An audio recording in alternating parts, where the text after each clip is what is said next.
guys, I got a topic here that I thought would be kind of fun to talk about a little bit because it's a topic I feel very much in the middle of, but I know a lot of people, based on what I've read and what friends have always told me over the years, are very one way or the other about, and that's the issue of using guides and walkthroughs when you're playing games.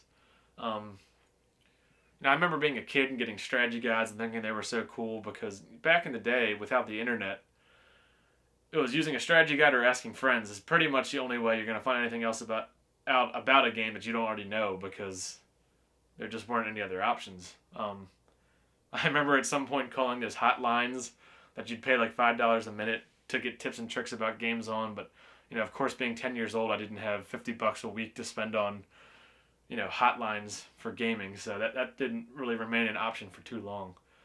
But now that I'm older and have less time to devote to games, I've really kind of gone back and forth about how I feel about using guides.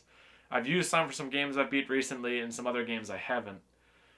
And there's no question that using a guide does rob games in a lot of ways of their mystery and their sense and the sense of accomplishment you get when you beat it. I've never really been one to play games first and foremost as an accomplishment whore and a trophy whore and just to say I did certain things. But a big part of the fun of a game is being surprised and is challenging yourself and doing things that might take you a couple tries.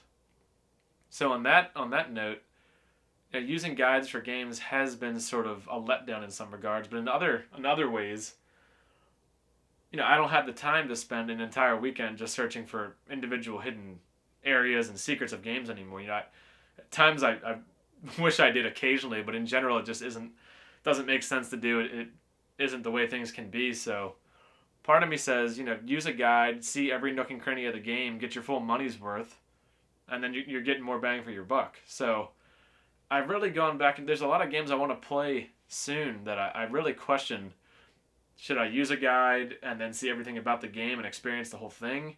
Should I not use a guide and go in blind and have that sense of wonder but also miss out on a big portion of the game potentially? It's really tough for me to decide a lot of times. As I review some games or talk about some games in the future, I'll mention which games I used guides for and which games I didn't, and maybe my opinions of those games will be skewed because of that. But I really think this is an interesting thing. I know a lot of people, I primarily play RPGs, though I do mix other things in, but on most forums and most friends of mine that I've talked to about it, they prefer not to because they just feel like it takes too much of the fun away. But the same people, might get frustrated enough with the game that they just quit a couple hours in and miss out on an awesome experience because they wouldn't use a guide. So, let me know what you think about using guides. Is it always a bad idea? Always a good idea? It depends on the game. I do really think it depends on what you're trying to get out of the game. Are you playing it just for story? Are you playing it to get, every accomplishment, every achievement you possibly can? Are you playing it to challenge yourself? Are you playing it just to relax and you could care less about the game itself? But it's been on my mind every game I've played recently. So let me know what you think about that. And then I'm planning to have a big backlog of games I've played recently in reviews coming up soon.